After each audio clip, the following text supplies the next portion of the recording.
এক নম্বর, আমরা মানুষ, আল্লাহ সৃষ্টি করেছে, আমাদের শরীরের তিনটে হিস্সা, তিনটে পার্ট। কটা পার্ট বললাম? তিনটে। একটা হচ্ছে আল্লাহ, একটা হচ্ছে আমাদের নিজেদের, একটা হচ্ছে পোকামাকড়ের, কীট পতঙ্গের। যেটা আপনার আমার সেটা কি? আমল। যেটা আমাদের আমল।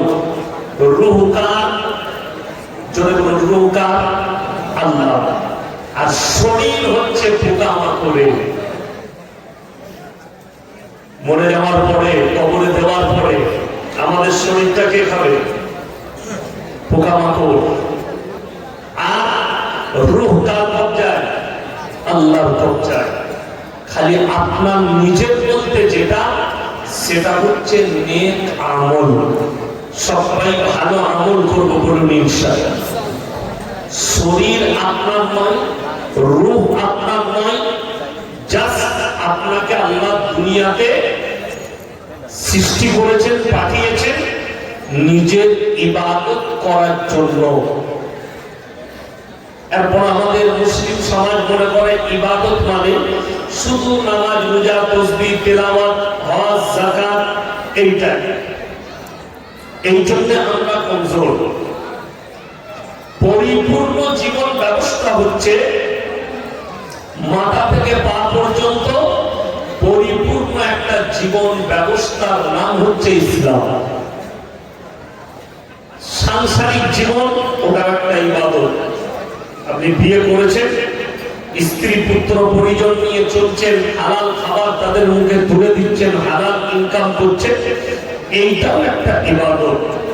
আপনি পায়খানায় যাবেন, নবীজি সাল্লাল্লাহু আলাইহি সাল্লামের সুন্নাত মোতাবেক ইবাদত। আপনি শুবেন বিছানায়, দোয়া করে শুবেন, নবীজির সুন্নাত মোতাবেক শুবেন, ইবাদত। আপনি বাজারে যাবেন, রাসূলের সুন্নাত মোতাবেক দোয়া পড়ে যাবেন, ইবাদত। আপনি নদীতে পার হবেন, দোয়া পড়ে পার হবেন, ইবাদত। মুসলমান মুমিন ব্যক্তি যেটাই করবে সেটাই ইবাদত। বলুন সুবহানাল্লাহ। মানে মুর্শিদাবাদের লোক চাষাবাদ করে, আমাদের দেশের পশ্চিমবঙ্গের লোক করে না? করে। কেউ ধান পুঁতে, ফুলকপি, বাঁধাকপি, সবজি ইত্যাদি লাগায়। এইটাও ইবাদত তখন যখন আপনি বিসমিল্লাহ বলে রোপণ করবেন আর চাষ আবাদ করবেন এই নিয়তে যে আল্লাহ তোমার নাম নিয়ে শুরু করছি, তুমি আমার এই চাষ আমাদের বরকত দিও। বেশিরভাগ চাষি বিসমিল্লাহ বলে না, বলে সে যখন একটা ফুলকপির চারা লাগায় ভাষা খারাপ করে লাগায়।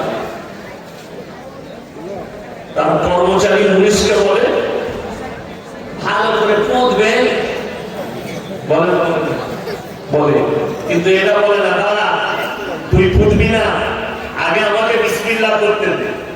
প্রথম চারাটা, প্রথম দানাটা বিসমিল্লাহ বলে আপনি দেন। ইন্নাল্লাহা লা ইউদিউ আজরাল মুহসিনিন। আল্লাহর বান্দা যখন কোন নেক নিয়ত করে কাজ করা, আমি আল্লাহ মাদদ করি, জোরে বলুন সুবহানাল্লাহ। আপনি কোন একটা নিয়ত করবেন, ভালো নিয়ত, ব্যবসা নিয়ত করবেন। ব্যবসা বলতে কিসের?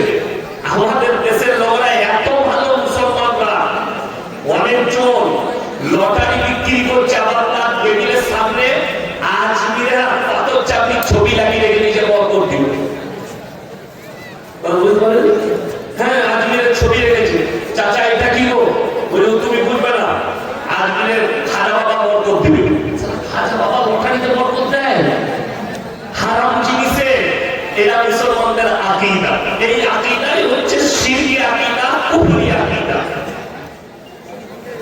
আপনার এই ব্যবসা তো হারাম ব্যবসা। এই আমাদের দেশের লোক হারাম ব্যবসা দোয়া করে, এসে আমাদেরকে বলে হুজুর দোয়া করবেন তো আমার ব্যবসায় যেন বরকত দেয়। অথচ তার ব্যবসা কিসের? গাঁজা বিক্রি করে। গাঁজা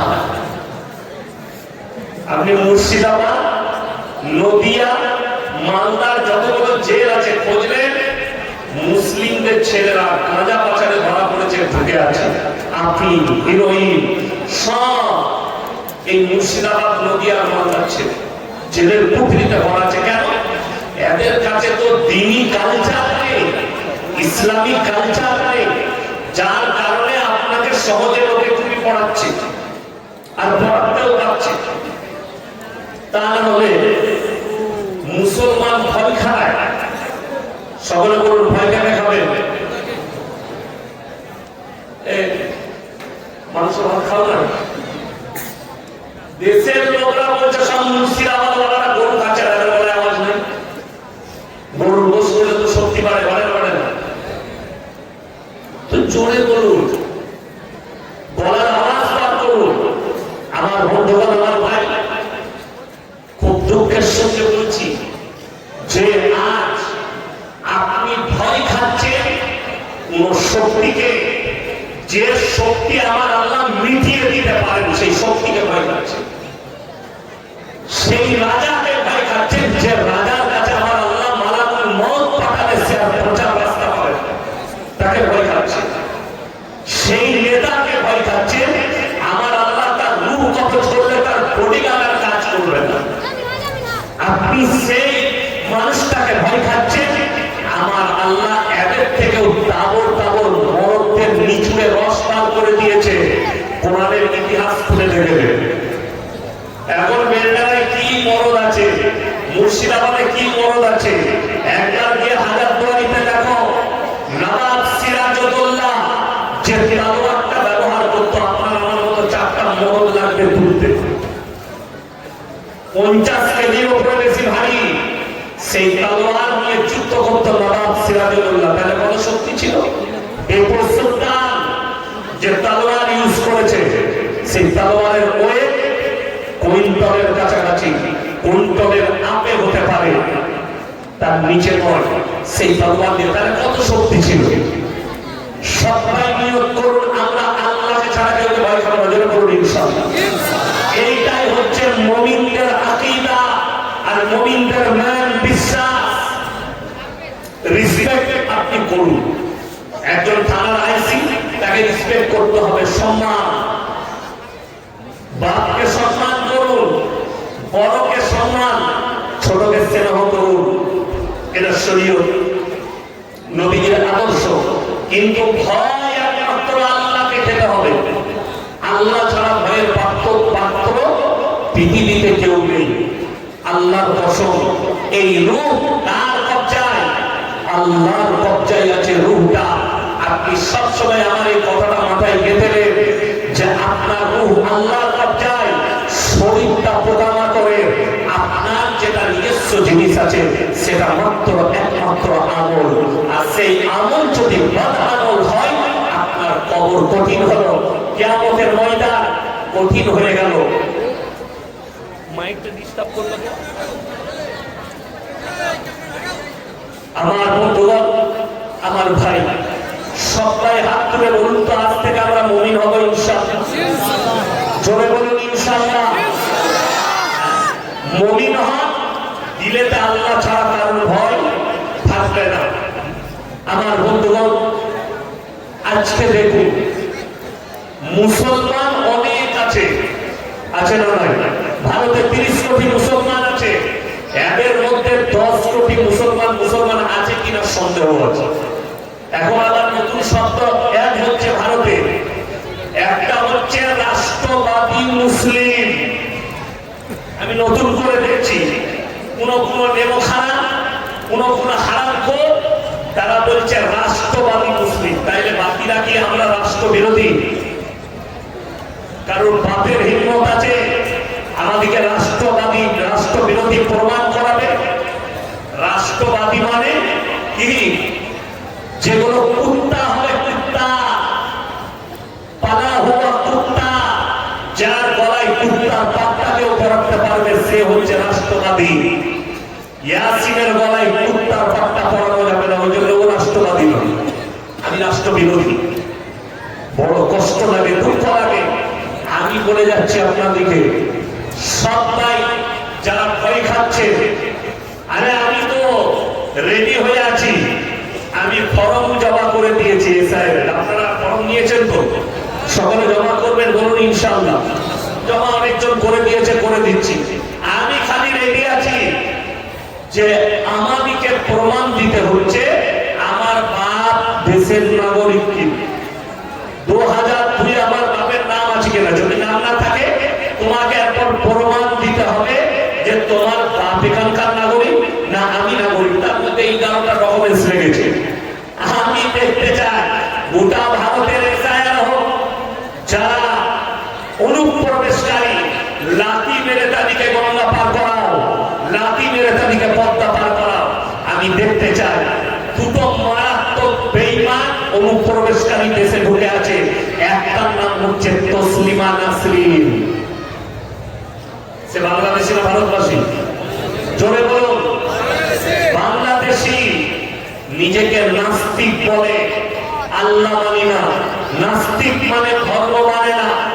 আপনারা শুনে যান মুসলমান যুবক, যত মানুষ আছেন ইমানদার ভাই, ভারতবর্ষে নয় পৃথিবীতে যতগুলো নাস্তিক আছে তারা বলে আমরা ধর্মে বিশ্বাসী নয়।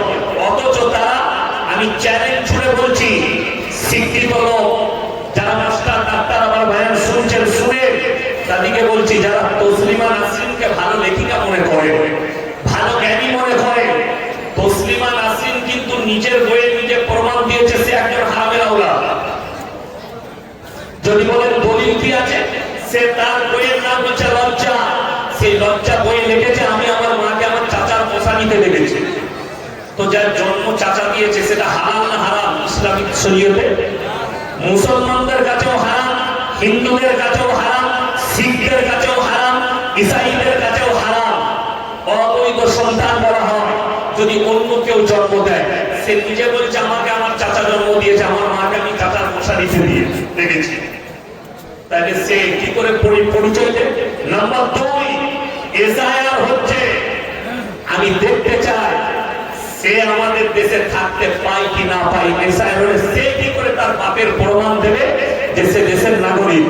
আর একটা মেহমান গত বছরে পালিয়ে এসছে, আমি তার জন্য অপেক্ষা করছি কি হয় তা। সে এসআইআর কি করে তার জন্ম এখানে দেখাতে পারবে? তারা হলে এদের দুজনের পাছায় লাথি মেরে পর্দা পার করতে হবে। আপনারা বলুন হ্যাঁ কি না? একদম অনেকেও পর্দা পার করাবো। শুধু আমাদিকে প্রমাণ দিলে হবে, ইমামগুলোকে প্রমাণ দিতে হবে। সবথেকে টুইস্ট কি জানেন?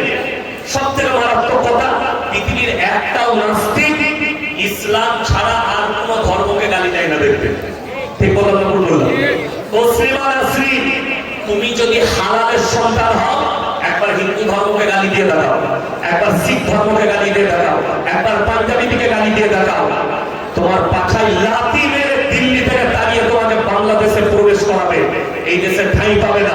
তুমি খালি মুহাম্মদ সাল্লাল্লাহু আলাইহি সাল্লামকে গালি দিচ্ছ, কোরআনকে গালি দিচ্ছ, দাড়ি টুপিকে গালি দিচ্ছ, ওই জন্য ঠাঁই পেয়েছো।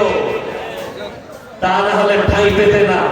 তবে তোমরা যত গালি দিবে দাও, আল্লাহর কসম খেয়ে বলছি, আল্লাহর কসম খেয়ে বলছি, ইসলামের কোন যায় আসে না। জোরে বলুন ইনশাআল্লাহ। ইসলামের কোন যায় আসে? আসে না। আচ্ছা, এত গালি দেওয়ার পরেও,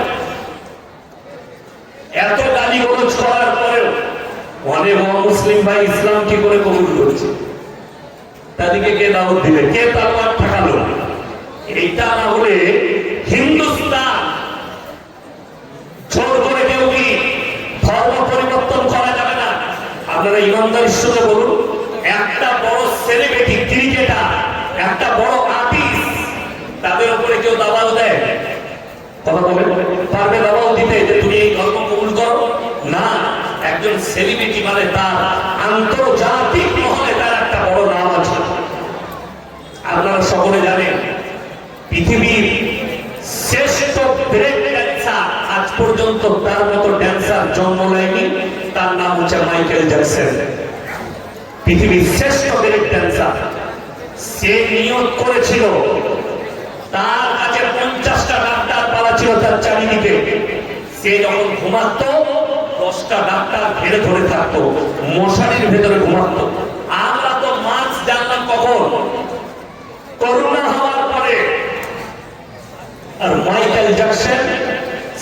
যুগে নিজের যুগে মাস্ক পড়েছে, হাতে হ্যান্ড গ্লাভস পরতো, কারোর সঙ্গে মোলাকাত করতো না, মোলাকাত করলে হ্যান্ড গ্লাভস পরে, তাছাড়া মোলাকাত করতো। ডাক্তাররা কেন? সে বলেছিল আমি পয়সার দ্বারা, টাকার দ্বারা বছরে খালি নিজের পেছনে 150 কোটি টাকা খরচ করতো। কত বললাম? 150 কোটি। 150 বছর আমি বাড়ি বেঁচে থাকবো এই নিয়তে। 50 বছরের রোগে আক্রান্ত হলো। সে যখন বুঝতে পারলো যে আমার টাকা ব্যর্থ, আমি ব্যর্থ, এটা কুদরতের হাতে, মৃত্যু এই রোগ অন্য কারোর হাতে নয়, জীবন আল্লাহর হাতে। পয়সা থাক আর ডাক্তার থাক, জীবন দেনেওয়ালাকে আল্লাহ। তখন শেষ পরিণতিতে সে একমাত্র আল্লাহ বিশ্বাসী হলো এবং কালমা পড়ে মুসলমান হয়েছিল। তার কারণ কি? সে দেখলে আমি মৃত্যুর সঙ্গে পাঞ্জা লড়তে শুরু করেছি, আমার আর উপায় নেই। তার মানে একজন পৃথিবীর পরিচালক আছেন, যিনি গোটা পৃথিবী পরিচালনা করছে। আমাদের দেশের কেন বললাম 10 কোটি মুসলমান নেই? রাসূল আকরাম সাল্লাল্লাহু আলাইহি সাল্লাম বলেছেন, আখরি জামানায় আমার উম্মতীদের মধ্যে এক শ্রেণীর উম্মতি তারা মুশরিক কাফের হয়ে যাবে। আপনারা অনেক দূরের কথা, আমাদের মতো বক্তা, আমাদের মতো মাথায় টুপি লাগানো মৌলবি, তারাও ঈমান হারাচ্ছে। কেন? চেয়ারের জন্য, স্বার্থের জন্য, নিজের স্বার্থ বজায় রাখার জন্য হারিয়ে দিচ্ছে। আমি মুর্শিদাবাদে দেখলাম, আমি নাম করবো না কোন বক্তা, কিন্তু দেখলাম তিনি দীপাবলির গানের অনুষ্ঠান চলছেন, সেই স্টেজে তিনি দাঁড়িয়ে আছেন নায়িকার পাশে, আর গান চলছে। তিনি আবার বক্তব্য দেবেন, আল্লাহ মাফ করুন। এইগুলোই হচ্ছে কিয়ামতের আলামত। তারা মুশরিক হয়ে যাবে। বীরভূম ডিস্ট্রিক্টের এক মিনিটকে দেখলাম, নামের আগে মুফতি, নামের শেষে কাসমি, তার শেষে পীর, অথচ তিনি দীপাবলির স্টেজে গিয়ে বলছেন আপনারা মায়ের আশীর্বাদ নেবেন, মায়ের আশীর্বাদে ভালো থাকবেন, মায়ের আশীর্বাদ নিয়ে যাবেন। আমি বললাম এই মৌলবীকে সমাজের সামনে, জাতির সামনে ক্ষমা চাইতে হবে, আল্লাহর কাছে ইস্তেগফার করতে হবে। এত বড় শিরক করেছে, আল্লাহর কাছে যত বড় পাপ আছে, নিকৃষ্ট পাপ হচ্ছে শিরকের পাপ। এই যদি আল্লাহর কাছে ক্ষমা না চায়, ইস্তেগফার না করে, ফিরে যদি না আসে, এর ঈমান ধ্বংস হয়ে গেছে। এই যখনই বলেছে আপনারা মায়ের কাছে আশীর্বাদ দিবেন, আর আকীদা পাল্টিয়ে গেছে যে এই মা, এই মাটির তৈরি একটা মূর্তি, এর কাছে চাইলে কিছু পাওয়া যায়। এই আকীদা রাখা মাত্র ঈমান ধ্বংস হয়ে যাবে। কেন রেখেছেন? তিনি দেখলেন আমি যেখানে আমাকে দাওয়াত দিয়েছি স্টেজে, অনেক অমুসলিম ভাই, অনেক হিন্দু ভাই আছেন, তারা আমাকে বলবে এই মৌলবীটাই হচ্ছে রাষ্ট্রবাদী, এই মৌলবীটাই হচ্ছে একমাত্র সম্প্রীতি রাখা। আজব কথা। আমার বয়ান তো অনেক হিন্দু ভাই শুনে, এরপর যদি মনে হয় এখানে শিক্ষিত লোক থাকবে, ইয়াসিন সাহেব যা বক্তব্য দিচ্ছে তাতে সম্প্রীতি নষ্ট হবে, এটা যদি সত্য হয়, সম্প্রীতি আমাদের কাছ থেকে শিখতে হবে, আমি তোমার কাছ থেকে শিখবো না। সম্প্রীতি আমার আল্লাহ শিখিয়েছেন, রাসূল সাল্লাল্লাহু আলাইহি সাল্লাম শিখিয়েছেন। আর যদি বলেন না ধর্ম যার যার উৎসব সভা, এটার নামই সম্প্রীতি, তাহলে কুরবানির দিন আমি দুটো ষাঁড় জবাই করবো, তোমরা চলে এসো। কথা বুঝতে পারেন? ধর্ম উৎসব তো সভা, তাহলে কুরবানিটা বাদ যাবে কেন? থানার মেজবাবু ছিলেন এবং চলে গেলেন ঢাকা মাস্টার, আপনাদের বেলডাঙ্গা থানা। থানাতে কোরবানির আগে, ঈদের আগে ইমামকে ডাকা হয় না? ইমাম, মুলবি, নেতা, সমাজের দাবিকে ডাকা হয়। কি বলা হয়? আপনারা গিয়ে মেসেজ দিবেন, আপনারা কুরবানি করলে লুকিয়ে করবেন, কোন মুসলিম ভাইকে কষ্ট দাও না। এটা আমাদেরকে বলতে হবে কেন? এটা তো আমরা শিক্ষা দিই।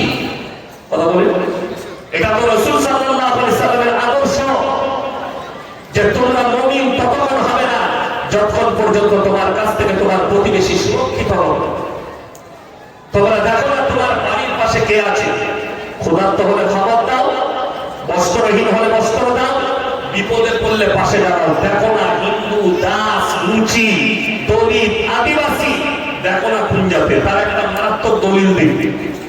1 বছর আগে মুম্বাই এশিয়া মহাদেশের সব থেকে বড় ক্যান্সারের হসপিটালের নাম হচ্ছে মুম্বাই টাটা মেমোরিয়াল। অনেকগুলো গেট আছে, অনেক বড়, রতন টাটা বানিয়েছে। এই হসপিটালে গেটগুলোই প্রত্যেক দিন সকাল সন্ধ্যা বড়লোক যারা আছে তারা খানা বিলি করে গরিব।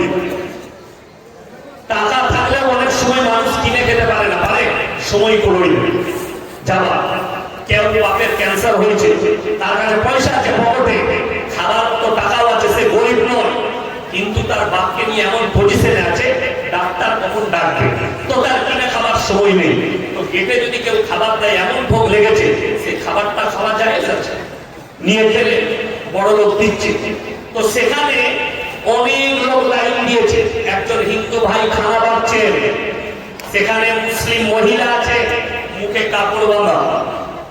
এ তখন টুপিওয়ালা দেখেছে, বোরকাওয়ালি দেখেছে, মুখে কাপড় উন্না বাঁধা দেখেছে। দেখার পরে বলতে লেগেছে, जो जय श्री राम बोलेगा उसी को खाना मिलेगा, ना तो नहीं मिलेगा, निकलो लाइन से। এটা হচ্ছে তার ভাষা। जय श्री राम बोलोगे तो खाना मिलेगा, ना तो लाइन से निकल जाओ, निकलो यहाँ से, खाना तुम्हें नहीं मिलेगा। আর একটা গেটেতে একজন মুসলিম চাচা, মাথায় টুপি, মুখে দাড়ি, বড়, তিনি গাড়ি করে নিয়ে এসে খানা বিলি করছেন। তিনি কি বলছেন জানেন? ভোগ লাগি হ্যাঁ, খানা খাও, কুছ বলনে কা জরুরত নেই। জোরে বলুন সুবহানাল্লাহ। এইটাই হচ্ছে রাসূলের আদর্শ। ভোগ লাগি হ্যাঁ, খানা খাও, কুছ ভি বলনে কা জরুরত নেই। আর এ বলছে যতক্ষণ পর্যন্ত আমার ধর্মের নারা না লাগাবে ততক্ষণ পর্যন্ত খানা পাবে। আমি ভারতের যতগুলো মিডিয়া আছে সকলকে চ্যালেঞ্জ করলাম, ভারতের যতগুলো হিন্দু মুসলিম যত ধর্মের মানুষ আছে আমি চ্যালেঞ্জ করলাম, এই ভারতে এমনকি 25 কোটি মানুষ হিন্দু মুসলিম এই ভারত থেকে বাইরের রাষ্ট্রে তারা কাজ করে। আরব, দুবাই, কাতার, কুয়েত, ইন্দোনেশিয়া, মালয়েশিয়া, করে না করে না? মুর্শিদাবাদের অনেক মুসলিম ছেলে আছে আরবে, দুবাইয়ে, কাতারে। ইমানদারির সঙ্গে বলবে, দুবাইয়েতে কোন হিন্দু ভাইকে ধরে বলেছে যে আল্লাহু আকবার বল? যদি কেউ প্রমাণ দেয় আমি সমাজের মুখে আর কথা বলবো না, নিয়ে এসো একটা প্রমাণ। কেউ বলতে পারবে? ইন্দোনেশিয়া, মালয়েশিয়ায় 90% মুসলিম, গুগলে সার্চ করো, সেখানেও কমপক্ষে 20,000 মন্দির আছে, 20 থেকে 21,000। একটা যদি প্রমাণ দেয় কেউ যে অমুক মন্দিরের উপরে ইসলামের ঝান্ডা লাগানো হয়েছে, অমুক মন্দিরে পুজো করতে দেয়নি, আমি আর সমাজের মুখে জীবনে কথা রাখবো না, চ্যালেঞ্জ করলাম না, নেই। কেন? আসল কথা হচ্ছে আমাদের, আমরা খাবার খাই, ভাত খাই না, খাই না, আমাদের বাঙালিদের খাবার ভাত। তো আপনি ভাত খাবেন না কি খাবেন? তো আপনার একটা মজা আছে, টুইস্ট কি, আমি ভাত খেলাম, তাহলে আর ইনকাম করার দরকার নাই, আমি পায়খানা করে পায়খানা করবো, ঘুরিয়ে ওই মালটা আবার ঢুকি দিই। এইরকম যদি নিয়ত থাকে, সে মালের অবস্থা ওই হবে। তার মানে কি? পানি অত নষ্ট করে লাভ নাই, নষ্ট করে লাভ নাই, নিজের মত আর নিজে পান খাওয়া। আমার বলার উদ্দেশ্য, মুখখোর হলে, ভূখোর হলে তাদের ব্রেন এরকমই কাজ করবে। আর যদি তার ব্রেনে দুধ পড়ে, তার ভেতরে কাজু কিশমিশ পেস্তা পড়ে, তার ভেতরে হালাল খাবার পড়ে, তার ব্রেন আঘাত করবে না। আমার বন্ধুগণ, রাগ করবেন না, অনুরোধ করে বলছি, সবাই নিয়ত করুন আমরা পাকাপোক্ত মুমিন হব। জোরে বলুন ইনশাআল্লাহ। আল্লাহর কাছে মুমিনের স্থান আছে, বেঈমানের স্থান নেই। মুসলমান, তোমার জন্য পৃথিবীতে দুটো পথ, বেঈমান কাফেরের জন্য একটা, মুসলমানদের জন্য দুটো পথ, একটা হচ্ছে হারাম আর হালাল। তুমি যে হালালটা বেছে নিতে হবে।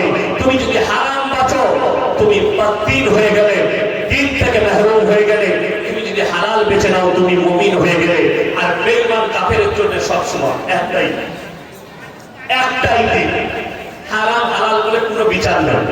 আছে, বৈধ অবৈধ বলে বিচার নেই, কিন্তু আপনি মুমিন হলে আপনার জন্য দুটো, একটা বৈধ একটা অবৈধ, একটা হালাল একটা হারাম। সবাই আজ থেকে হালালের উপরে চলবো, যদি বলুন ইনশাআল্লাহ। হালাল পন্থা নেবে। আপনি বেলডাঙ্গা হাটে সবজি বিক্রি করুন, তার মধ্যেও আপনি বরকত পাবেন। বেলডাঙ্গা হাটে সবজি বেচবেন, বরকত আছে। আর আপনি যদি বলেন হাটের গেটেতে, অবাক লাগে, লটারির টিকিট হারাম না হারাম না? আপনি বেলডাঙ্গা বাজারে চলুন, কতগুলো লটারিওয়ালা মাল আছে দেখবেন, সব মুসলিম। সকালবেলায় কাউন্টার লাগিয়ে ফেলছে, অথচ এই লোক জানে হারাম। এরপর অনেক চোর, আমাদের সমাজের কিছু শিক্ষিত লোক, আরে জালসা দিয়ে করবি কি, জালসা দিয়ে কোনো লাভ হচ্ছে? লটারিওয়ালা লটারি ছাড়ে না, সুদখোর সুদ ছাড়ে না, মাতাল মদ ছাড়ে না, ও জালসা দিয়ে লাভ নেই। এরা না ছাড়ার মারাত্মক দিক হচ্ছে আমাদের সমাজ ব্যবস্থা। এটা জলসাওয়ালার দোষ নয়, এটা মাদ্রাসাওয়ালার দোষ নয়, এটা আলেমদের দোষ নয়, এই দোষটা হচ্ছে আমাদের সমাজ ব্যবস্থা।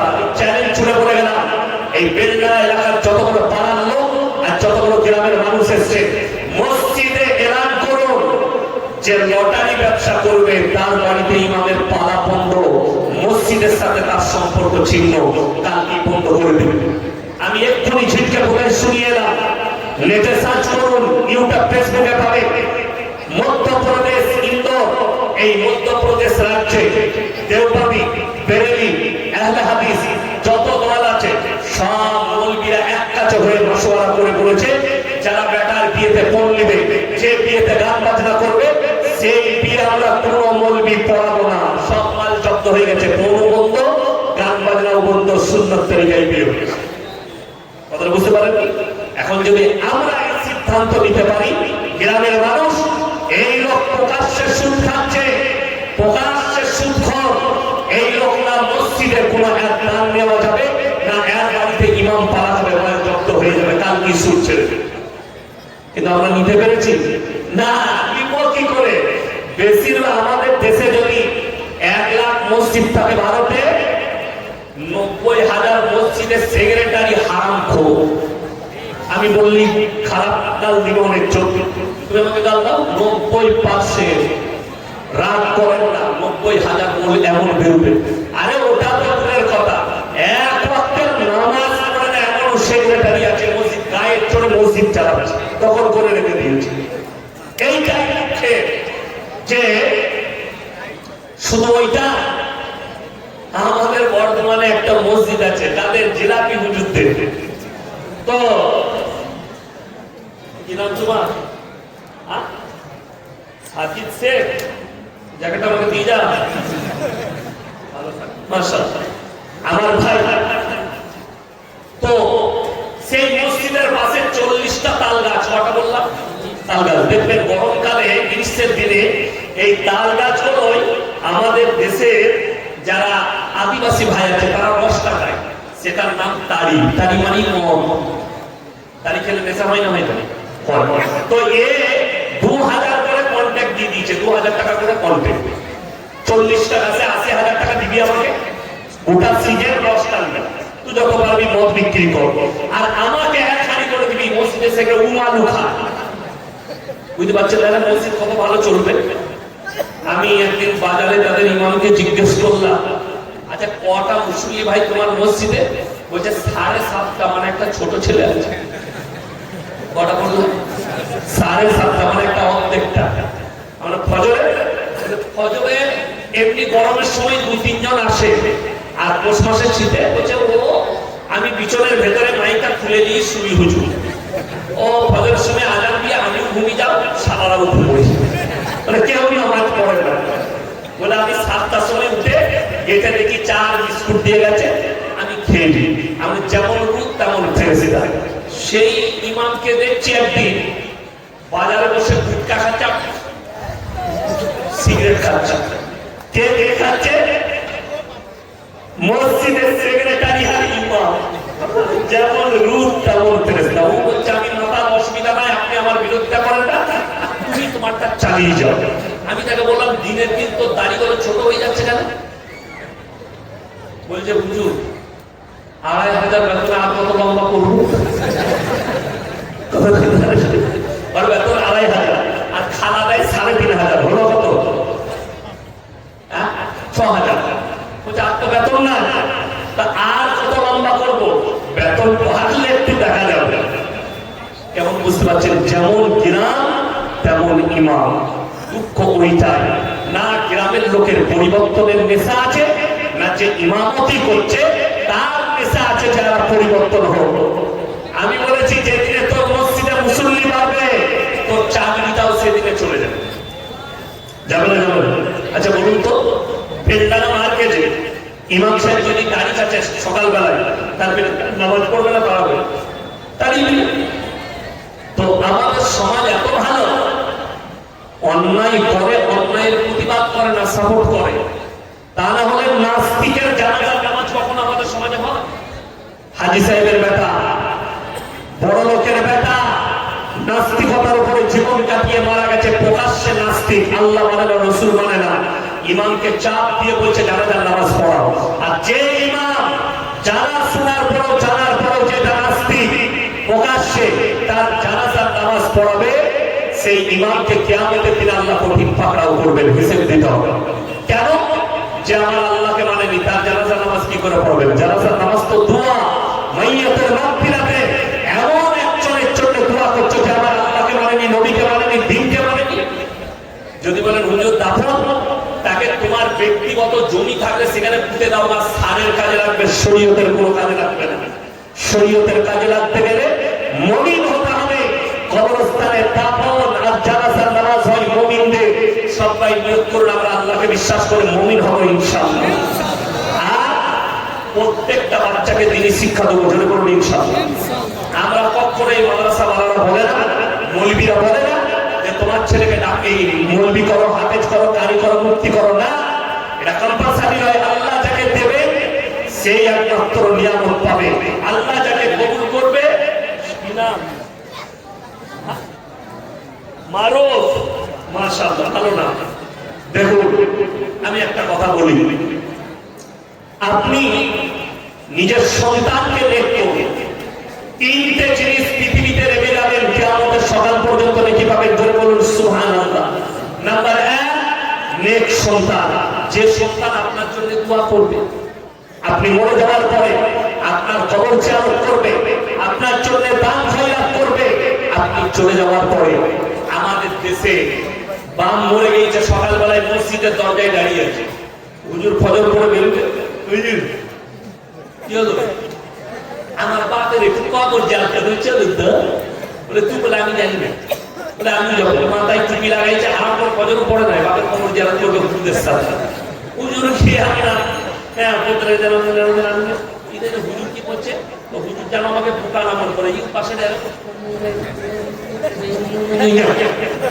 কিচ্ছু জানেন, হকে জিজ্ঞেস করে কি করলি, জানলে তো করবে। হুজুর মুখ লাগছে মানে মুখ লাগছে। এই হচ্ছে আমাদের সমাজ ব্যবস্থা। আপনার ছেলে ডাক্তার হোক, মাস্টার হোক, প্রফেসর হোক, ইঞ্জিনিয়ার হোক, নেতা হোক, মন্ত্রী হোক, আল্লাহর কসম খেয়ে বলছি, আল্লাহর কসম খেয়ে বলছি, যদি তার মধ্যে দিন না থাকে আমার আল্লাহর কাছে কোন রকমের মূল্য। দিন কম্পালসারি। আপনারা দেখতে পেলেন ডাক্তার বাবু আপনার কাছ থেকে দোয়া চাইলেন, আমার সন্তান অসুস্থ, আপনারা দোয়া করবেন। সবাই ডাক্তার বাবুর সন্তানের জন্য দোয়া দিবেন, আল্লাহ যেন শিফা দান করে, বলুন আমি শিফা দান। অনেক ব্যবসায়ী এখানে এসছে, তেনারা মাদ্রাসার সঙ্গে দিনের সঙ্গে। আমি তো মনিরুজ্জামান ভাই কিছুদিন আগে ওনার মাঠবেলের দোকানে গিয়েছিলাম, সুমন মাঠবেল, অনেক নাস্তা করা হলো, কি বুঝলেন, আলেমদের ভর্তি। আমি একটা অনুরোধ করলাম এই মাদ্রাসার জন্য, উনি আমার অনুরোধ মেনে নিলেন। আপনি বলছেন চলুন, এই যে দিন, এই যে আলেমদের সঙ্গে, কোরআনের সঙ্গে, ইসলামের সঙ্গে সম্পর্ক, এই সম্পর্ক আমরা সকলে রাখবো, যেটা বলুন ইনশাআল্লাহ। দেখুন কোরআন মারাত্মক মুকাদ্দাস কিতাব, কোরআন বড় মুকাদ্দাস কিতাব, আসমানি কিতাব। এই কোরআনের উপর আমরা সবাই বিশ্বাস রাখবো, যেটা বলুন ইনশাআল্লাহ। আপনারা দেখতে পাচ্ছেন জামিলিয়া মাদ্রাসার ডাক্তারখানা হচ্ছে, বিল্ডিং, হিপসখানা, মসজিদ প্রায় কমপ্লিটের দিকে, রং বাকি আছে। এবং এই মাদ্রাসায় আমাদের মুফতি জার্জিস হোসেন কাসমি সাহেব আমার অন্তরের মানুষ, মুফতি আব্দুর রাজ্জাক সাহেব, হাফেজ আব্দুর রাজ্জাক সাহেব আমার বাবাজি, এবং মাদ্রাসার শিক্ষক মন্ডলী, কমিটি, সেক্রেটারি, ইনাদের মেহনত আপনারা দেখতে পাচ্ছেন। আমার বন্ধুগণ, আমি বলবো আপনাদেরকে, আপনারা জানেন আমি বেশিক্ষণ কথা রাখবো না, কেন আমার পরেই কে আসবে। আমি জালসা করে চলে যাওয়ার পরে দেখলাম এই বাবু আমার আব্বাজি চেপে যে ওনাকে বলছে আপনার জন্য মেয়েরা অপেক্ষা করছে, বলছে এটা বড় কেলেঙ্কারির কথা, বদবৎসরের, তাই না? এই বলেছিল। আমি পরে মোবাইলে দেখছি কখন ঘটনা, আমি চলে যাওয়ার পর তো আমার আব্বাজি আসবেন, অসুস্থ মানুষ, যেটুকু কথা বলবেন দোয়া নিয়ে যাবেন। আমি খালি এতটুকু বলবো, এই মাদ্রাসা আপনাদের, এই ইজ্জত আমাদের, এই মাদ্রাসার এতিম মিসকিন তালিবে ইলমরা আমাদের। আমি এনাদের সঙ্গে মুফতি সাহেবের সঙ্গে অনেক আলোচনা করেছি, মাদ্রাসার খরচ এবং মাদ্রাসার সিস্টেম আমার খুব পছন্দ। আমি এটাও বলে যাচ্ছি গর্ব করে, আমাদের মাদ্রাসার থেকেও আপনাদের মুর্শিদাবাদের মাদ্রাসার সিস্টেমেটিক্যাল অনেক ভালো এবং পরিচালক অনেক ভালো। যেভাবে আপনাদের কমিটি আপনারা পরিচালনা করেন, আমি খুব খুশি মুর্শিদাবাদে। কালকের জলসায় আমি বলেছি একটা কথা, যে অন্যান্য জেলায় আমি বলি যে দান যদি দেখতে হয়, আল্লাহ যাদের হাতে দানের বরকত দিয়েছে, ওইটা হচ্ছে নদিয়া মুর্শিদাবাদ জেলার মানুষের। আমি এইখানে যেটা, আমাকে অন্যান্য জেলায় যদি বলে না মেদিনীপুরে 24 পরগনায় হুজুর আদায় করবেন, আমি বলি আমি তো আদায় করি না, আদায়কারী বক্তা আমি নয়। একজন আমাকে মোবাইল খুলে দেখাচ্ছে, এই তো আপনি 40টা সোনার নাককাঠি কেড়েছেন মেয়েদের, আপনি বলছেন আদায় করি না, কি ফের হলো? সেখানে আদায় করতে লাগলাম গোটা মজমায় মোটামুটি 40 মিনিট চিচিয়ে 20,000 টাকা। আমার জীবনে আমি আদায় করি তোদের জেলায়?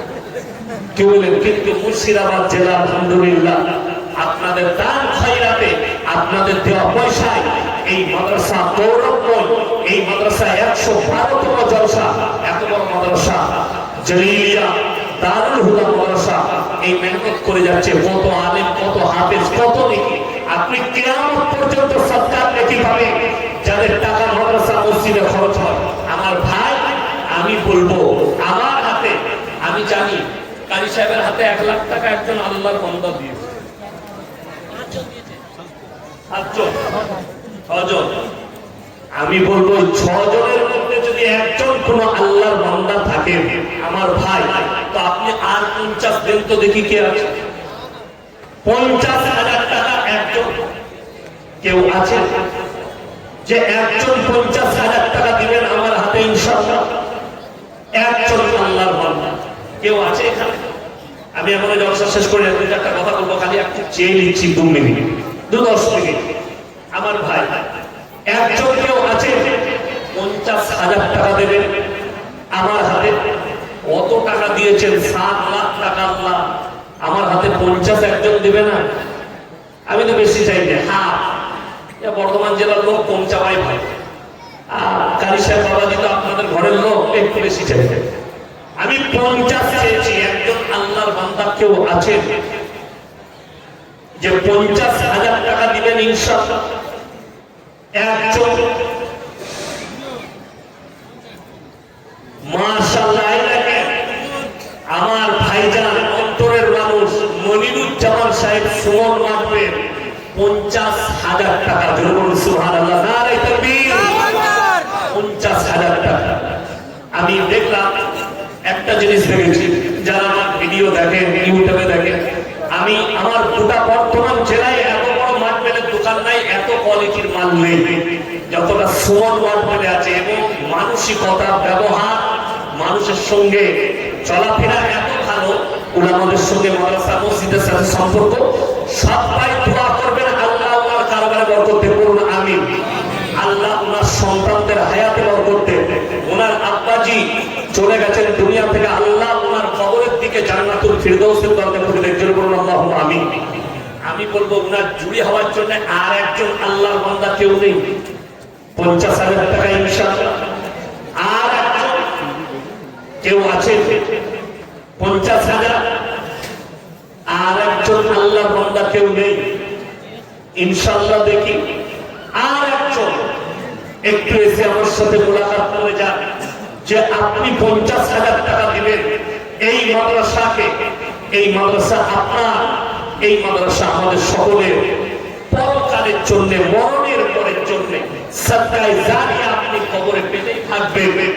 তো আর একজন আল্লাহর বান্দা কেউ নেই যে 50,000 টাকা দেবেন? ইনশাআল্লাহ দেখি কেউ আছে আর একজন, কোন একজন আল্লাহর বান্দা মাত্র 50,000 টাকা।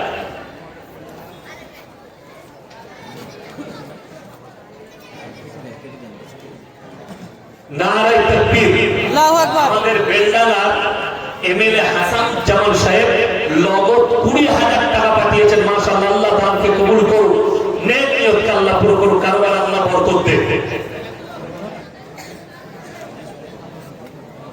আচ্ছা, আলো ভাইয়ের মাধ্যম দিয়ে পাঠিয়েছেন, মাশাআল্লাহ, আল্লাহ দানকে কবুল করুন। বেনামে একজন 1000 টাকা দিয়েছেন, মাশাআল্লাহ। আদর্শ হাতমাস 25,000 টাকা মাসুদ ভাই, আল্লাহ দানকে কবুল করুন, নেক নিয়তকে আল্লাহ পুরো করুন, কারবার আল্লাহ বরকত দেন। আমার ভাই, আমি বলবো 5 জন ভাই 5,000 করে কে কে আছেন ফটফট করে এসে আমার সাথে মুলাকাত করে যান তো, মাঝে মাঝে আস্তে আস্তে দেবেন। গোল্ডেন ফার্নিচার 10,000 টাকা নগদ, মাশাআল্লাহ, আল্লাহ দানকে কবুল করুন, নেক নিয়তকে আল্লাহ পুরো করুন, কারবার আল্লাহ বরকত দেন। আমার ভাই 5,000 করে 5 জন ভাই কে কে আছেন?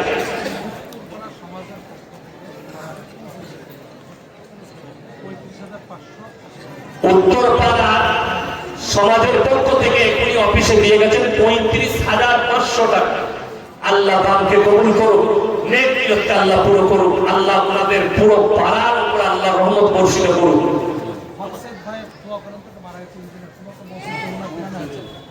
আচ্ছা, হকসের ইঞ্জিনিয়ার উনি ইন্তেকাল করেছেন। সমস্ত এই মসজিদের প্ল্যান ওনার প্ল্যানে হয়েছে, মাদ্রাসা মসজিদ সমস্ত প্ল্যান ওনার ফ্রিতে করে দিয়েছেন। আল্লাহ ওনার কবরের দিকে জান্নাতুল ফিরদাউসের দরজা খুলে দেন। 5,000 টাকা দিয়েছেন, মাশাআল্লাহ, আল্লাহ দানকে কবুল করুন। 1 নম্বর হয়ে গেছে। 2 নম্বর কে আছে? শফিউল্লাহ জুয়েলার্স 10,000 টাকা, মাশাআল্লাহ, আল্লাহ দানকে কবুল করুন। ভাই কে আছেন? 5,000 টাকা। আচ্ছা, একজন মুফতি সাহেবের বন্ধু আব্দুর রাজ্জাক সাহেব, মুফতি আব্দুর রাজ্জাক সাহেবের বন্ধু, নাম করবে না, 20,000 টাকা ওয়াদা করেছেন। আল্লাহ দানকে কবুল করুন, নেক নিয়তকে আল্লাহ পুরো করুন, কারবার আল্লাহ বরকত দেন। আমার ভাই আর কে আছে? 5,000 টাকা। মিন্টু মল্লিক তকিপুর 5,000 টাকা, মাশাআল্লাহ, আল্লাহ দানকে কবুল করুন।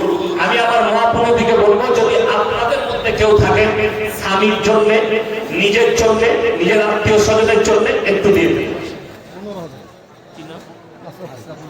আশরাফুল মিলিটারি, মাশাআল্লাহ, উনি নগদ 15,000 টাকা দিয়েছেন।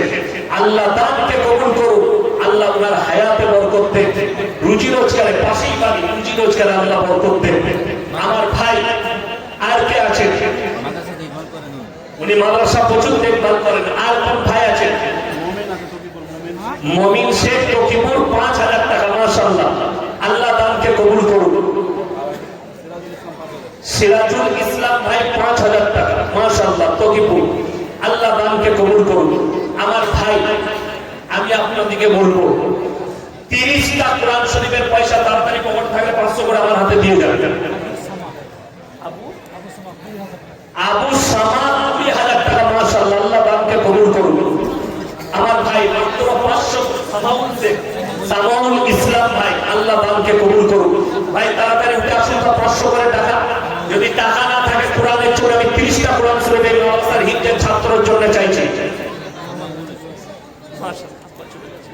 না না না, মাশাআল্লাহ, নানার জন্য একটা কোরআন শরীফের পয়সা দিল। ভাই তাড়াতাড়ি উঠে আসুন, যদি না থাকে মোবাইলে দিয়ে যান, মাশাআল্লাহ, আল্লাহ দানকে কবুল করুন। 2টো হয়েছে, জাযাকাল্লাহ, 3টে হলো। ভাই 30টা চেয়েছি, তাড়াতাড়ি উঠে আসুন। 4টা হয়েছে। কে আছেন ভাই? 4টা কোরআন শরীফ 30টা চেয়েছি, মাশাআল্লাহ।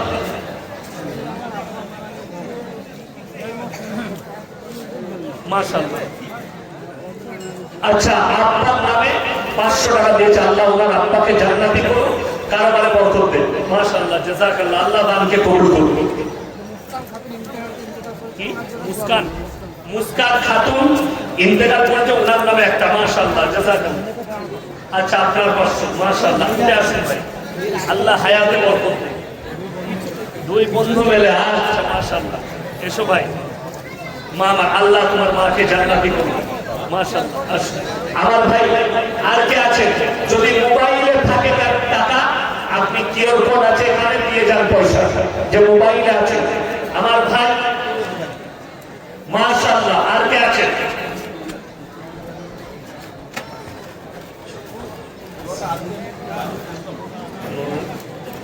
মাশাআল্লাহ, তাড়াতাড়ি আসুন ভাই। 9টা, 10টা, 11, 12, 13, 14, 15, 16টা হয়েছে, মাশাআল্লাহ। 16, 17, 18, 19, 20, মাশাআল্লাহ। ভালো আছেন, আল্লাহ আপনাকে ভালো রাখুন। মিজান ভাই 20,000, মাশাআল্লাহ। তো আপনি ওটা আর বাড়িয়ে 25 করে দিতে পারেন। হ্যাঁ, 50, হ্যাঁ, মাশাআল্লাহ, 25। আল্লাহ হায়াতে বরকত দেন আমার ভাই, জানেন ইজ্জতে বরকত দেন, মাশাআল্লাহ। আচ্ছা, আচ্ছা, আচ্ছা, আচ্ছা, মাশাআল্লাহ। আর একটা নার্সারি, এই দিলে নার্সারি, আচ্ছা, মাশাআল্লাহ। এই দেখেন আমাদের হাজী সাহেব, ফয়েজ পাবলিক স্কুল, ঝুনকা গাছ, এটা ছেত্রী বয়েজ কমপ্লেক্স, আরেকটি নতুন প্রতিষ্ঠান HMS পাবলিক স্কুল নার্সারি শুরু হয়েছে। আল্লাহ উনার মেহনতকে কবুল করুন, উনার খিদমতকে কবুল করুন। উনি 1 লক্ষ টাকা দিচ্ছেন, সকলে ধরে বলুন নারায়ে তাকবীর। উনি 1 লক্ষ টাকা দিয়েছেন, মাশাআল্লাহ। আল্লাহ দানকে কবুল করুন, আমিন। উনার স্কুলে আপনাদের দেখুন, সন্তানকে শিক্ষিত করুন। আল্লাহ যেন উনার স্কুলকে বরকতময় করে, আল্লাহ যেন উনার দ্বারা